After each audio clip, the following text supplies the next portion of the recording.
Hi friends, നമസ്കാരം. നമ്മുടെ ഇഷ്ടവിശേഷങ്ങളായ പവിത്രത്തിന്റെ ഒരു അടിപൊളി വിശേഷമായിട്ടാണ് വന്നിരിക്കുന്നത്. എല്ലാവർക്കും നല്ലൊരു ദിവസം ആശംസിച്ചുകൊണ്ട് തന്നെ നമുക്ക് വിശേഷത്തിലേക്ക് പോകാം. അപ്പൊ തുടങ്ങുമ്പോൾ തന്നെ കാണുന്നത് നമ്മുടെ കമലയാണ്. കമല ഇങ്ങനെ നോക്കുമ്പോഴും ആ മഴ മൊത്തം നനഞ്ഞ് ആ വേദയ്ക്ക് യാതൊരു കുലുക്കവും ഇല്ലാതെ ആൾ അവിടെ ഇങ്ങനെ ഇരിക്കാണ് കേട്ടോ.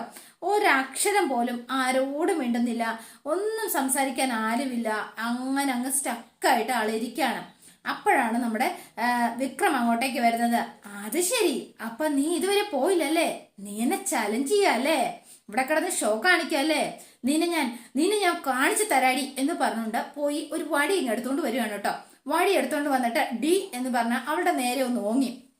എന്നിട്ട് അത് മാറ്റി പിടിച്ചിട്ട് ദാ ഇത് പിടിക്കേ എന്ന് പറഞ്ഞു. അപ്പൊ ഒന്നും മനസ്സിലായില്ല.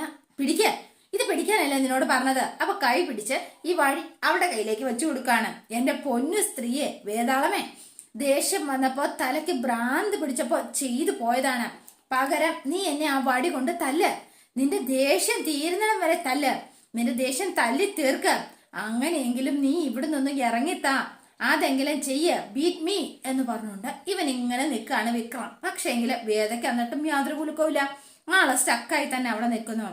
അങ്ങനെ നിങ്ങളെ രണ്ട് തല്ലിയെന്ന് കരുതി നമ്മുടെ റിലേഷൻഷിപ്പ് ഇല്ലാതാവുന്നാണോ എന്ന് ചോദിച്ചു. പിന്നല്ലാതെ ജീവിത അവസാനം വരെ അത് നരകം തന്നെ ആയിരിക്കും എന്ന് പറഞ്ഞു. ഓഹോ എന്റെ പൊന്നോ, ഇപ്പൊ കലി പൂണ്ടവന് എന്താ ചെയ്യണ്ടേന്ന് അറിയില്ല. അപ്പൊ ആള് ദേഷ്യം പിടിച്ച് ഇങ്ങനെ നിൽക്കാണ്. വിക്രത്തിന് ഇതിനെ തല്ലാനും വയ്യ കൊല്ലാനും വയ്യാത്തൊരവസ്ഥയിലാണ് വിക്രം ഇങ്ങനെ നിൽക്കുന്നത്. അപ്പോഴാണ് ഒരു അതിഥിയെ പോലെ മറ്റൊരാൾ അവിടേക്ക് എത്തുന്നത്. ഒരു കോടയൊക്കെ ആയിട്ട്. മറ്റാരുമല്ല, നമ്മുടെ വേദയെ വിവാഹം കഴിക്കാനിരുന്ന ദർശനാണ് അങ്ങോട്ടേക്ക് എത്തുന്നത് കേട്ടോ. അപ്പൊ വേദയ്ക്കുമായിട്ട് കോട ചൂടിച്ച് ഇത് കണ്ടപ്പോഴത്തേനും പെട്ടെന്ന് വിക്രത്തിനൊരു സംശയം, ഇതാരാ ഈ രാത്രിയില് ഇങ്ങോട്ടേക്ക് വന്നത് എന്നോർത്ത്. അപ്പം വിക്രം നേരെ തിരിഞ്ഞു നിന്നിട്ട്, ഓഹോ ഇതാരാണാവോ ഈ പുതിയ അതിഥി? ആണാവോ ഈ നേരത്ത് വിത്ത് അംബർല ഹ്യൂമാൻ എന്ന് ചോദിച്ചു. വേഗം തന്നെ വിക്രം ഇത് ദർശൻ എന്ന് പറഞ്ഞു. എന്റെ വിവാഹം നിശ്ചയിച്ചിരുന്നത് ഇദ്ദേഹവുമായിട്ടായിരുന്നു എന്നായിരുന്നു നമ്മുടെ വേദയുടെ മറുപടി. ലുക്കിംഗ് ഗുഡ്, നിനക്ക് നന്നായി തന്നെ ചേരും, ഒരു കുഴപ്പമില്ല എന്ന് പറഞ്ഞു. എന്റെ പൊന്ന് സാറേ, ഇപ്പോഴെങ്കിലും സാർ ഒന്ന് വന്നത് നന്നായി. ഇനിയെങ്കിലും ഇതിനെ ഒന്ന് ഇവിടുന്ന് വിളിച്ചുകൊണ്ട് പോവാമോ? ഈ മഴയത്ത് സ്വയം നനഞ്ഞുകൊണ്ട് കൊട പിടിച്ചു തരുന്ന കണ്ടില്ലേ? അതാണ് സ്നേഹം, റിയൽ ലവ്. ഇയാൾക്ക് ഒരു ഡ്രീം ബോയുടെ ഒരു ലുക്കൊക്കെ ഉണ്ട് കേട്ടോ. കാണാൻ തന്നെ നിങ്ങൾ അടുത്തടുത്ത് നിൽക്കുമ്പോ ശരിക്കും ഭാര്യയും ഭർത്താവും ആണെന്ന് ആരും പറയോ? അതെ, അല്ലാതെ ആരും പറയില്ല. നാവിന് ലൈസൻസ് ഇല്ലാന്ന് വെച്ച് എന്തും വിളിച്ചു പറയരുത് എന്ന് പറഞ്ഞു. ഇപ്പൊ ഞങ്ങള് ഫ്രണ്ട്സ് മാത്രാണ്. സർ, എന്താ ഈ വേതാളം ഈ പറയുന്നത്? നിങ്ങൾക്ക് എങ്ങനെയാ ഇവളുടെ ഫ്രണ്ട് ആവാൻ പറ്റുന്നത് എന്ന് ചോദിച്ചു. അപ്പോഴും മിണ്ടിയില്ല. ഇവളുടെ കഴുത്തി കിടക്കുന്ന ഈ ചരട് പൊട്ടിച്ചിട്ട് തൂക്കിയെടുത്തോണ്ട് പോണം സർ എന്ന് പറഞ്ഞ വിക്രം ഇങ്ങനെ നിൽക്കുകയാണ്. എന്നിട്ട് സുഖമായിട്ട് ജീവിക്കണം സർ, ഹാപ്പി ആയിട്ട് ലൈഫ് ലോങ് ജീവിക്കണം, സന്തോഷമായി ജീവിക്കണം എന്ന് പറഞ്ഞു. അപ്പൊ രണ്ടുപേർക്കും ഗുഡ് നൈറ്റ്. ഇനി മഴ കൊണ്ട് നിൽക്കാതെ പോവാൻ നോക്ക് എന്റെ കൊച്ചേ എന്ന് പറഞ്ഞു. എന്നാ ഞാൻ പോട്ടെ, മഴ കൊണ്ടേ അധികം നേരം നിൽക്കാൻ പറ്റില്ല, അതുകൊണ്ടാട്ടോ എന്നൊക്കെ പറഞ്ഞ് വിക്രം ഭയങ്കര സന്തോഷത്തിലാണ് അകത്തേക്ക് പോണത്. ഇത് ഒഴിഞ്ഞു പോയല്ലോ എന്നുള്ളൊരു സന്തോഷത്തില്. പക്ഷേങ്കില് ആന്റിയും ശ്രീകാന്തും ഒക്കെ തിരിച്ച് വീട്ടിലേക്ക് വന്നത് വലിയ സങ്കടത്തിലാ. നീ എന്താ ഇങ്ങനെ എന്ന് ചോദിച്ചു. ഒരു തവണ കൂടി ഞാൻ ശ്രമിച്ചു നോക്കാം എന്ന് കരുതിയിട്ടാ ഇങ്ങോട്ടേക്ക് വന്നത്. പ്ലീസ്, അവൻ പറഞ്ഞത് നീയും കേട്ടതല്ലേ വേദ? നീ കാണുന്ന മഹത്വമൊന്നും അവൻ ഈ താലിക്ക് കാണുന്നില്ല വേദ. വെറുതെ നിന്റെ ലൈഫ് നീ സ്പോയിൽ ചെയ്യല്ലേ. ശരിയാണ്, അവന് താലിയുടെ വാല്യൂ എന്താണെന്ന് അറിയില്ല, പെരുമാറാനും അറിയില്ല ദർശൻ. പക്ഷെ അവൻ പറഞ്ഞത് ദർശനും കേട്ടതല്ലേ? എന്ത് എന്ന് ചോദിച്ചു. അതെ, അവന് ആ മനസ്സിന്റെ ഒരു കോണിൽ ഞാൻ നന്നായി ജീവിക്കണം എന്ന് അവന് ആഗ്രഹമുണ്ട്. എനിക്കത് മാത്രം മതി വേദ. ദർശൻ, പ്ലീസ്, ദർശനെ നിരാശപ്പെടുത്തിയതിന് ഒരുപാട് സോറി. പക്ഷെ നിങ്ങൾ ഇപ്പൊ ഇവിടുന്ന് പോവുകയാണ് ചെയ്യേണ്ടത്. ഈ രാത്രി ഇവിടെ വന്ന് നിൽക്കരുത് എന്ന് പറഞ്ഞു. രാത്രി എന്നോടൊപ്പം ഇവിടെ നിൽക്കുന്നത് തന്നെ അത്ര ഈസി ആയിട്ട് തോന്നില്ല. ചുറ്റും ആളുകളുണ്ട്. വിക്രമിന്റെ ഭാര്യയായിട്ട് വന്നവൾ കെട്ടാനുമായ ചെക്കനുമായിട്ട് നിൽക്കുമായിരുന്നു എന്ന് പറയിപ്പിക്കാൻ എനിക്ക് താല്പര്യമില്ല. സോറി വേദ എന്ന് പറഞ്ഞു ദർശൻ. I can understand. എന്താണെങ്കിലും ശരി, ടേക്ക് കെയർ. പിന്നെ I am just call again. തനിക്ക് എപ്പ വേണമെങ്കിലും വിളിക്കാടോ എന്ന് പറഞ്ഞിട്ടാണ് ദർശൻ പോവാൻ തുടങ്ങുന്നത്. പോവാൻ തുടങ്ങിയപ്പോഴത്തേനും ഈ മഴ നിൽക്കാണ്ട് നിൽക്കുന്ന കണ്ടിട്ട് ദാ ഇത് വെച്ചോ എന്ന് പറഞ്ഞു. നല്ല മഴയുണ്ട് വേദ എന്ന് പറഞ്ഞു. വേണ്ട എന്ന് പറഞ്ഞു വേദ. പക്ഷെ ആ മഴ കൊണ്ട് നിൽക്കാൻ തന്നെയാണ്. സോറി, സോറി ഫോർ എവറിത്തിങ് എന്ന് പറഞ്ഞു ദർശനോട്. അപ്പൊ ദർശൻ ആകെ സങ്കടപ്പെട്ട്, ഞാൻ ഒരു കാര്യം കൂടി പറഞ്ഞോട്ടെ തന്നോട്, വേദയുടെ ലൈഫ് വേദയ്ക്ക് എങ്ങനെ വേണമെങ്കിലും തീരുമാനിക്കാം. പക്ഷെ എനിക്ക് നീ ഇല്ലാത്ത ഒരു ലൈഫ് അത് ലൈഫ് അല്ലട്ടോ വേദ എന്ന് പറഞ്ഞിട്ടാണ് ദർശൻ അങ്ങ് പോയത്. അപ്പൊ ശരിക്കും വേദയ്ക്ക് എന്താ ചെയ്യേണ്ടത്? വിക്രത്തിന്റെ ഭാര്യയായിട്ട് ജീവിക്കണോ, ദർശന്റെ ഭാര്യയായിട്ട് ജീവിക്കണോ, ഒന്നും അറിയില്ല. ആകെ ടെൻഷനിലാണ്. പക്ഷെ വിക്രത്തെ വിട്ടു പോവാനായിട്ട് ആ ഒരു എന്താ പറയാ വിശ്വാസത്തിന്റെ പേരിൽ തന്നെയാണ് വേദ ഉറച്ചു നിൽക്കുന്നത് കേട്ടോ. അപ്പൊ പിന്നെ നമ്മൾ കാണുന്നത് ആ മഴയത്ത് ആൾ അവിടെ അങ്ങനെ ഇരിക്കുകയാണ്. പിന്നെ കാണുന്നത് ജസ്റ്റ് ശങ്കരനാരായണനെയാണ്. അപ്പൊ ശങ്കർ എന്താ പറയാ ആ മകളുടെ ഫോട്ടോയും കുഞ്ഞിലത്തെ ഫോട്ടോയൊക്കെ നോക്കി ആള് മാറി നിന്ന് അതിൽ നോക്കി നിന്ന് ഇങ്ങനെ കരയുകയൊക്കെ ചെയ്യാണ് കേട്ടോ. അപ്പൊ ഭയങ്കര സങ്കടത്തിലാണ് എല്ലാവരും. നമ്മുടെ മുത്തശ്ശി, അതെ മുത്തശ്ശി പറഞ്ഞു കൊടുത്ത ആ പഴങ്കഥയിലുള്ള വിശ്വാസമാണ്. പിന്നെ ഇതിനകത്തൊരു അടിപൊളി ഒരു പാട്ടുണ്ട് കേട്ടോ, നല്ല സെറ്റ് പാട്ട്. അപ്പൊ നമുക്ക് വേണ്ട നമ്മുടെ രാധയാണെങ്കിൽ അതിലും വലിയ സങ്കടത്തില് വിക്രത്തെ നഷ്ടപ്പെട്ടു എന്നോർത്ത് കമല ഇടയ്ക്കിടയ്ക്ക് നോക്കുന്നുണ്ട് ഈ കുട്ടി എന്താ കാണിക്കുന്നതെന്ന്. പക്ഷെ ഒരനക്കവും ഇല്ലാതെ വേദ മഴയത്ത് തന്നെ അങ്ങനെ ഇരിക്കുകയാണ്. പിന്നെ ശങ്കരനാരായണന്റെ അവിടുത്തെ എല്ലാവരും ഭക്ഷണം കഴിക്കാനിരുന്നു. അപ്പൊ വേദയെ ഓർത്ത് എല്ലാവരും ദുഃഖത്തിലാണ് കേട്ടോ. അപ്പൊ ഭക്ഷണം കഴിക്കാതെ അല്ലെങ്കിൽ ഭക്ഷണം വിളമ്പാൻ വന്ന പത്മ വേഗം തന്നെ ഭക്ഷണം അവിടെ വെച്ചിട്ട് റൂമിലേക്ക് കയറിപ്പോയി. അതുപോലെ തന്നെ ശങ്കരനാരായണനും ഭക്ഷണം കഴിക്കാതെ എഴുന്നേറ്റ് പോവാണ് മോളെ ഓർത്ത് ആകെ സങ്കടത്തില്. അപ്പൊ എല്ലാവരും ഓരോ വശത്ത് ഇങ്ങനെ സങ്കടപ്പെട്ട് ഇങ്ങനെ മാറി മാറി ഇരിക്കുകയാണ്. അപ്പൊ എല്ലാവരുടെ സങ്കടപ്പെട്ടിങ്ങനെ നിൽക്കുന്ന കഴിഞ്ഞു. പിന്നെ നമ്മൾ കാണുന്നത് നമ്മുടെ ശങ്കരനാരായണന്റെ വീട്ടിലാണ്. അപ്പൊ അമ്മയുടെ അടുത്തേക്ക് വരുവാണ്. അമ്മ ഇന്നത്തേക്ക് ഒന്നും കഴിച്ചിട്ടില്ല എന്ന് പത്മം പറഞ്ഞു. എന്താ അമ്മ ഇത്? സങ്കടം എല്ലാവർക്കും ഉണ്ട്, അതിലൊരു സംശയമില്ല. പക്ഷെ അമ്മ ഇങ്ങനെ ശരീരത്തെ ശിക്ഷിക്കാൻ നോക്കരുത് എന്ന് പറഞ്ഞു. അതുകൊണ്ട് രാത്രി മരുന്ന് കഴിക്കാനുള്ളതല്ലേ, അമ്മ എഴുന്നേറ്റ് വാ, എന്തെങ്കിലും കഴിച്ചിട്ട് ഗുളിക കഴിക്കാൻ നോക്ക്. വേണ്ട ശങ്കര, എന്തെങ്കിലും സംഭവിച്ചില്ലാതായി പോയാ അത്രയും കുറച്ച് അനുഭവിച്ചാൽ മതിയല്ലോ ശങ്കര എന്ന് പറഞ്ഞു. അമ്മ എന്തൊക്കെ ഈ പറയണത് എന്ന് ചോദിക്കുകയാണ്. എന്നിട്ട് ആള് അടുത്ത് വന്നിരുന്നു, നമ്മുടെ അമ്മയുടെ അടുത്തേക്ക് വന്നിരുന്നു. ഭയങ്കര സങ്കടത്തിലാണ് ശങ്കരനും. ഇപ്പൊ എന്നാ പറഞ്ഞിട്ടുണ്ടെന്ന് പറയാവുന്നതിന്റെ പരമാവധി നമ്മൾ പറഞ്ഞതല്ലേ, കെഞ്ചാവുന്നതിന്റെ മാക്സിമം നമ്മൾ അവളോട് പറയുകയും ചെയ്തല്ലേ. ഇനിയും അതാണ് അവളുടെ തീരുമാനമെങ്കിൽ ആ വഴിക്ക് പോട്ടെ എന്ന് വെക്കണം. വിധി തീർപ്പായി കഴിഞ്ഞു, ഇനിയിപ്പം അനുഭവിക്കല്ലാതെ വേറെ മാർഗമില്ല. അതാർക്കായാലും. ശങ്കര, നീ ഈ പറഞ്ഞത് നിനക്കിപ്പൊ അങ്ങനെ പറയാം, കാരണം നീ ഒരു ജഡ്ജിയാണ്, കുറ്റത്തിന് ശിക്ഷിക്കാൻ മാത്രം അറിയാവുന്നവനാണ് നീ. പൊറുക്കുക എന്നുള്ളത് നിന്റെ നിയമത്തിലില്ല എന്നെനിക്കറിയാം. അതുകൊണ്ട് ഞങ്ങളുടെ പെണ്ണുങ്ങളുടെ മനസ്സ് അങ്ങനെയൊന്നും അല്ല കേട്ടോ. ശങ്കര, നിനക്കറിയോ ഈ പെരുമഴയത്ത് ആ വീടിന്റെ മുറ്റത്ത് ഒറ്റയ്ക്ക് നിൽക്കുക എന്റെ കുട്ടി, അത് ഓർക്കുമ്പോ എനിക്ക് ചങ്ക് പെടഞ്ഞു പോവാടാ. ഞാൻ എന്താ ചെയ്യുക? അപ്പോഴും നീ സംസാരിക്കുന്നത് നിന്റെ വിധിയെക്കുറിച്ചും നിന്റെ ശിക്ഷയെക്കുറിച്ചുമാണ്. എന്താടാ ഇത്? നീ ഒരു അച്ഛനല്ലേടാ, എന്നിട്ടാണോ ഇങ്ങനെ? അതെ അമ്മേ, ശരിയാ. അവസാനം അവളുടെ മുന്നില് ഞാൻ വെറും ഒരച്ഛൻ മാത്രമായി പോയി. എവിടെ നിന്നോ വന്ന ഒരു ബലമായി താലി കിട്ടിയ ഒരുത്തൻ എന്നെക്കാൾ വലുതായി തോന്നി അവക്ക്. അതല്ലേ ഇപ്പൊ ജീവിതത്തിൽ സംഭവിച്ചിരിക്കുന്നത് എന്ന് ചോദിക്കുകയാണ്. അച്ഛൻ വെറും എന്താ പറയുക, കടമകൾ തീർക്കാൻ വേണ്ടി മാത്രമുള്ള ആൾ. ആ കടമകൾ തീർന്നു കഴിയുമ്പോ നല്ല രീതിയിൽ ഞാൻ തീർത്തില്ലേ? അച്ഛനായാൽ മക്കൾക്ക് നല്ലൊരു ജീവിതം സമ്മാനിക്കണം, അത് നൽകിയില്ലേ ഞാൻ? പിന്നെ അവർക്ക് നല്ല വിദ്യാഭ്യാസം കൊടുക്കണം, അത് ഞാൻ കൊടുത്തില്ലേ? അവളുടെ ഇഷ്ടത്തിനല്ലേ ഞാൻ അവളെ പഠിക്കാനൊക്കെ അയച്ചത്? ജീവിതത്തിൽ നല്ലൊരു പങ്കാളിയെ കണ്ടുപിടിച്ച് നൽകണം. ദർശനെ പോലെ ഒരാളെ അവൾക്ക് വേണ്ടി കണ്ടെത്തിയത് ഈ ഞാൻ തന്നെ ആയിരുന്നില്ലേ? എന്നിട്ടും ഇപ്പോ കണ്ടോ, ആ എന്നെ ഇട്ടെറിഞ്ഞിട്ട് ഏതോ ഒരുത്തന്റെ താലിയും തൂക്കി അവൾ ഇറങ്ങിപ്പോയപ്പോ ശരിക്കും ഞാൻ ശിക്ഷിക്കാൻ മാത്രം അറിയാവുന്ന ഒരച്ഛനായി മാറിയില്ലേ? എന്താ ശരിയല്ലേ അമ്മേ? മോനെ ശങ്കര, അമ്മ അങ്ങനെ അത് ഉദ്ദേശിച്ച് പറഞ്ഞതൊന്നും അല്ല എന്ന് പറഞ്ഞു. ഈ കുടുംബത്തെ ഗ്രഹണം ബാധിച്ച സമയമാണിത്, അങ്ങനെ കരുതിയാൽ മതി. അല്ലെങ്കിൽ ഒരു റൗഡി എന്റെ പേരക്കുട്ടിയുടെ കഴുത്തിൽ താലി കെട്ടില്ല, ഒരിക്കലും സംഭവിക്കില്ല. കുടുംബത്തിന്റെ ദോഷം കൊണ്ടല്ല, അവളുടെ വാശി കൊണ്ടാ ഇപ്പൊ ഇതെല്ലാം സംഭവിച്ചിരിക്കുന്നത്. എന്നിട്ടും അവള് കണ്ടില്ലേ, പത്മവും ശ്രീകാന്തും അവളെ അവിടെ ചെന്ന് വിളിച്ചോ, എന്നിട്ട് അവള് വന്നോ? ദർശൻ വരെ ചെന്ന് അപേക്ഷിക്കുക വരെ ചെയ്തോ, എന്നിട്ടും അവക്ക് വരാൻ തോന്നിയില്ലല്ലോ. പിന്നെ നാട്ടുകാരുടെ മുൻപിൽ രണ്ട് കുടുംബങ്ങൾ നാണം കെട്ട് നിൽക്കേണ്ടി വന്നാലും അവളുടെ തീരുമാനം ജയിക്കണം എന്നല്ലേ അവളുടെ ആഗ്രഹം. അവളുടെ മനസ്സ് നമുക്കറിഞ്ഞൂടെ ശങ്കര. ദൈവത്തിന്റെ മുന്നിൽ അവൾ ചെയ്യുന്നതാണ് ശരി എന്ന തോന്നലാണ് അവൾക്കുള്ളത്.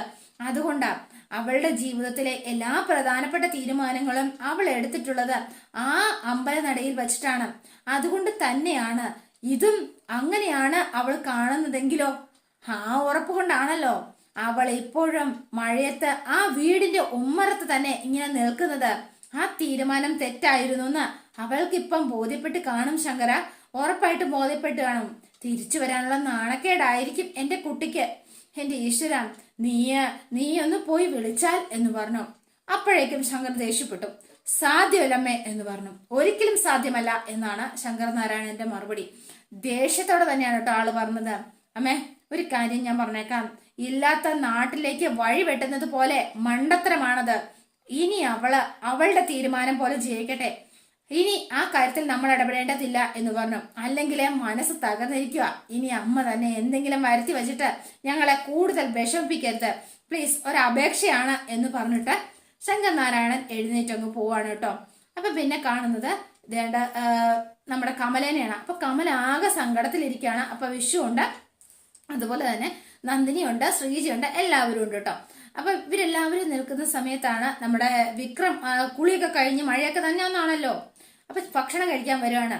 അയ്യോ, കുടുംബനാഥൻ കഴിച്ചിട്ട് ഉറങ്ങിയല്ലോ അല്ലേ, അല്ലെങ്കിൽ എന്താ പറയാ ഇരിക്കുന്നതിന് മുൻപ് തീറ്റക്കണക്ക് കേൾക്കേണ്ടി വരുമല്ലോ. അമ്മ ചോറ് വിളമ്പ്. അമ്മയോടാ വിളമ്പാൻ പറഞ്ഞത്, എനിക്ക് നന്നായി വിശക്കുന്നു എന്ന് പറഞ്ഞു. എന്താ ഏട്ടത്തി? ആകെ ഒരു സൈലൻസ് എന്ന് ചോദിച്ചു. ചോദിച്ചതിനൊന്നും മറുപടി ഇല്ലല്ലോ. അപ്പൊ ആരും മിണ്ടുന്നില്ല. എല്ലാവരുടെയും വാ അടഞ്ഞു പോവാൻ മാത്രം ഇവിടെ എന്താ ഉണ്ടായത് ഞങ്ങൾ നിനക്ക് പറഞ്ഞു തരണോ എന്ന് ചോദിച്ച് കമല ചാടി ഇങ്ങോട്ട് എഴുന്നേറ്റു. എന്താടാ ചോദിച്ചേടില്ലേ? നീ താലി കെട്ടിയ പെണ്ണ് എന്നേരം അത്രയും ഒരു തുള്ളി വെള്ളം കുടിക്കാതെ അവള് മഴയത്ത് നിൽക്കുക, നീ കണ്ടില്ലേ? എന്താ പറയാ, പുറത്ത് നല്ല മഴ പെയ്യുന്നുണ്ടല്ലോ, വാ തുറന്ന് പിടിച്ചാ മതി, ആവശ്യത്തിന് വെള്ളം കിട്ടിക്കോളും. എന്റെ തന്നെയല്ലേ നീ? അത്ര മനുഷ്യത്വം ഇല്ലാതായി പോയോ? നല്ലൊരു കുടുംബത്തിൽ പറഞ്ഞ പെൺകുട്ടിയെ താലി കെട്ടിക്കൊണ്ട് വന്നിട്ട് ഒരു അനാഥയായി പോലെ നിർത്തിയിട്ട് എന്നിട്ട് നീ എങ്ങനെ നിനക്ക് അന്നം ഇറങ്ങുന്നടാ എന്ന് ചോദിച്ചോ. പിന്നെ അയ്യടാ, അവക്ക് വേണ്ടിയിട്ട് ഞാനിപ്പോ ഉപവാസം ഇരിക്കണോ?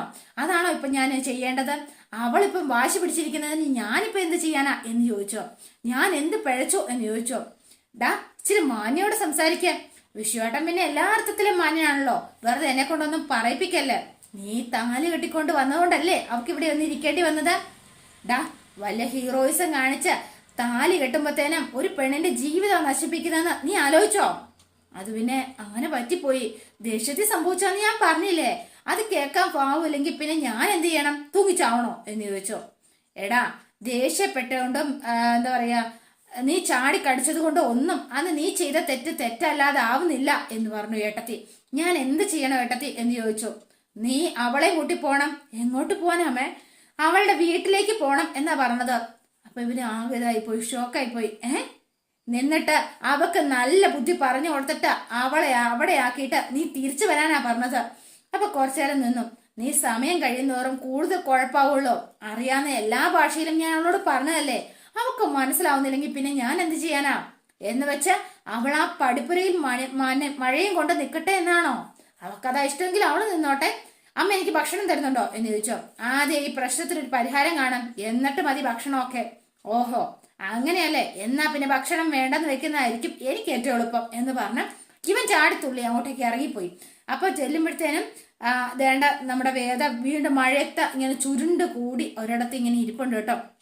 ഇതെല്ലാം കണ്ടുകൊണ്ട് ആകെ സഹിക്കാൻ പറ്റാതെ ബാക്കി എല്ലാവരും അവിടെ നിൽക്കുന്നു.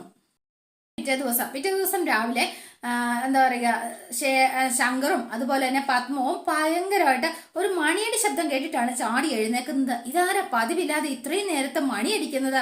അപ്പൊ ഇവരെല്ലാവരും കൂടെ എഴുന്നേറ്റ് ചെല്ലുമ്പോഴത്തേനെ നമ്മുടെ മുത്തശ്ശിയാണ് കേട്ടോ. മുത്തശ്ശി കയ്യില് കർപ്പൂരം കത്തി വെച്ചിട്ടാണ് പരിപാടി. അമ്മ എന്ത് വൃത്തികേടായി കാണിക്കുന്നത് എന്ന് ചോദിച്ച് തട്ടിക്കളഞ്ഞോ.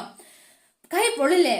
മനസ്സ് പൊള്ളി പോകുമ്പോ ഭഗവാനോട് പ്രാർത്ഥിക്കാൻ വേറെ മാർഗമൊന്നും ഞാൻ കണ്ടില്ല ശങ്കര. സ്വന്തം ശരീരം പൊള്ളിച്ചുകൊണ്ടാണോ ഭഗവാനോട് വഴി പറഞ്ഞു തരാൻ വേണ്ടി പ്രാർത്ഥിക്കുന്നത് എന്ന് ചോദിച്ചു പത്മ. കഴിഞ്ഞു വിളിക്കാനായിട്ട് ഒരു കാരണമുണ്ടെങ്കിൽ ഭഗവാൻ നമ്മുടെ ശരീരത്തെ വേദനിപ്പിക്കില്ല പത്മം. എനിക്കിപ്പോ അങ്ങനെ ഒരു കാരണമുണ്ട്. ഒന്ന് നിർത്തുന്നുണ്ടോ നിങ്ങള് എന്ന് ചോദിച്ചു. ഈ ലോകത്ത് കിട്ടാവുന്ന ഏറ്റവും നല്ല വിദ്യാഭ്യാസം കിട്ടിയാലും എത്ര നല്ല യൂണിവേഴ്സിറ്റി പഠിപ്പിച്ചാലും വീട്ടിലെ മുത്തശ്ശിയെ പോലെ ഒരാളുണ്ടായാൽ മതി അവിടെ അന്ധവിശ്വാസത്തിന്റെ കൂത്തരങ്ങാവാൻ എന്ന് പറഞ്ഞാൽ മതിയല്ലോ. അല്ലാണ്ട് എന്താ ഇതെല്ലാം ഞാൻ മുളയിലെ നുള്ളിക്കളയാതിരുന്ന എന്നെ പറഞ്ഞാൽ മതി. വേണ്ട, മതി എന്ന് പറഞ്ഞു പത്മ. അപ്പം നിന്റെ യുക്തിക്ക് ന്യായത്തിനും മനസ്സിലാവാത്തതെല്ലാം നിനക്കെന്ത് വിശ്വാസമാണ്. പക്ഷെ നീ ഒന്നോർത്തോ, കാരണമില്ലാതെ ദൈവം ഒന്നും ചെയ്യില്ല. അതാണ് അതിന്റെ ഒരു നിയമം എന്ന് പറഞ്ഞു. അവളുടെ ജാതകം നോക്കാൻ കഴിഞ്ഞ വർഷം പത്മനാഭ പണിക്കരെ ഏൽപ്പിച്ചപ്പോ പറഞ്ഞത് നിനക്ക് ഓർമ്മയുണ്ടോ ശങ്കര? എന്താ നീ മിണ്ടാത്തത്? വിവാഹം ഈ തുലാമാസം വിട്ടുപോവില്ല. അത് താണ്ടിയാൽ പിന്നീട് 35 വയസ്സ് കഴിഞ്ഞേ മാത്രമേ മംഗലയോഗം ഉണ്ടാവൂ എന്നാ പറഞ്ഞത്. അത് മറന്നുപോയോ എന്ന് ചോദിച്ചോ. അവളുടെ കഴുത്തിൽ താലി വീണത് ദൈവനിശ്ചയമാണ് ശങ്കര. മതി അമ്മേ, ഇനി നിങ്ങൾ നിർത്തിക്കോളൂ എന്ന് പറഞ്ഞു. ഇന്നലെ രാത്രി വരെ ഏതോ ഒരു റൗഡി പേരക്കുട്ടിയുടെ കഴുത്തിൽ താലി കെട്ടിയല്ലോ എന്ന് ഓർത്ത് സങ്കടപ്പെട്ടാണ് ഇരുന്നത്. ഒറ്റ രാത്രി കൊണ്ട് അത് ദൈവനിശ്ചയമാക്കി അമ്മ മാറ്റിയല്ലോ. അത്രത്തോളം മതി, ഇനി വേണ്ട. ശങ്കര, ഞാൻ പറഞ്ഞത് ഇനി അമ്മ ഒന്നും പറയണ്ട, മനസ്സിലായില്ലേ? എന്റെ മകളുടെ നേരെ നടന്ന അന്യായത്തിന് എന്തൊക്കെ ന്യായം കണ്ടുപിടിക്കാൻ നിങ്ങള് ഒരു കാര്യം ഉറപ്പാ, ഈ ശങ്കരനാരായണൻ ഒരിക്കലും അവളുടെ ജീവിതത്തിലും അതൊരു വിവാഹമായിരുന്നു എന്ന് ഞാൻ ഉറപ്പിക്കില്ല, അംഗീകരിക്കില്ല. ഈ വീടിന്റെ മാനം കളഞ്ഞ് ഇറങ്ങിയവളെ വെറുതെ തിരിച്ചു കയറ്റാനും ഞാൻ പോകുന്നില്ല എന്ന് പറഞ്ഞു. വാ പത്മേ, വരാനല്ലേ പറഞ്ഞത് എന്ന് ചോദിച്ചുകൊണ്ട് ശങ്കരനാരായണൻ പത്മയും കൂട്ടിക്കൊണ്ട് പോയി. അപ്പൊ മുത്തശ്ശി അവിടെ നിന്ന് തൊഴുത് പ്രാർത്ഥിക്കാണ്. അപ്പൊ പിറ്റേ ദിവസം രാവിലെ വേഗം തന്നെ നന്ദിനി ഇറങ്ങിയിട്ട് ഇങ്ങനെ നോക്കുകയാണ് കേട്ടോ. അവളെ നോക്കിയപ്പോ കാണുന്നില്ല. ശോ, ഇതെവിടെ പോയി? വേദനയാണ് ഈ തപ്പുന്നത്. നോക്കുമ്പോ മുറ്റത്തിരിപ്പുണ്ടായിരുന്നല്ലോ. ശ്രീജേച്ചി, ശ്രീജേച്ചി എന്ന് പറഞ്ഞു വിളിച്ചു. എന്താ നന്ദിനി, എന്തിനാ നീ വിളിച്ചത് എന്ന് ചോദിച്ചു. മഴ കൊണ്ട് മഴത്തപ്പോ രാത്രി തന്നെ മടങ്ങിയെന്ന് തോന്നുന്നു, ആളെ കാണുന്നില്ല എന്ന് പറഞ്ഞു. ശോ, പാവം കുട്ടി, എത്ര നേരം എന്ന് വെച്ചാ മഴയും കൊണ്ട് നിക്കുക. ആവൂന്നോ, തലവേദന ഒഴിഞ്ഞോന്ന് സമാധാനിക്കാൻ എന്തായാലും പോയല്ലോ, ആശ്വാസം എന്ന് പറഞ്ഞു. എന്നിട്ട് എന്താ പറയാ, നന്ദിനി അകത്തേക്ക് കേറി പോവാണ് കേട്ടോ. അപ്പൊ വേഗം തന്നെ ശ്രീജ വിളിക്കുകയാണ്. നന്ദിനി, നീ ഇങ്ങി വന്നേ എന്ന് പറഞ്ഞു. എന്താ? ദേ നോക്ക് എന്ന് പറഞ്ഞ് കാണിച്ചു കൊടുത്തു. ദേ ഉമ്മറത്തിണ്ണയില് ആള് കയറി ചുരുണ്ടിരുന്ന് അവിടെ ഇരുന്ന് ഉറങ്ങാണ് കേട്ടോ. അപ്പൊ അതോടെയാണ് ഇന്നത്തെ വിശേഷം അവസാനിക്കുന്നത്. നാളത്തെ വിശേഷം ഇതിലും ഗംഭീരമാണ്. അപ്പൊ എല്ലാവരും വെയിറ്റ് ചെയ്യുക. ഇഷ്ടപ്പെട്ടുവെങ്കിൽ ലൈക്ക് ചെയ്യുക, ഷെയർ ചെയ്യുക, തൊട്ടടുത്ത് ആ ബെൽ ബട്ടൺ കൂടെ ഒന്ന് ഞെക്കുകയാണെങ്കിൽ ഞാൻ ഇടുമ്പോൾ തന്നെ നോട്ടിഫിക്കേഷൻ ലഭിക്കുന്നതായിരിക്കും. പുതുപുത്തൻ വിശേഷമായിട്ട് എത്താം. Bye and see you again.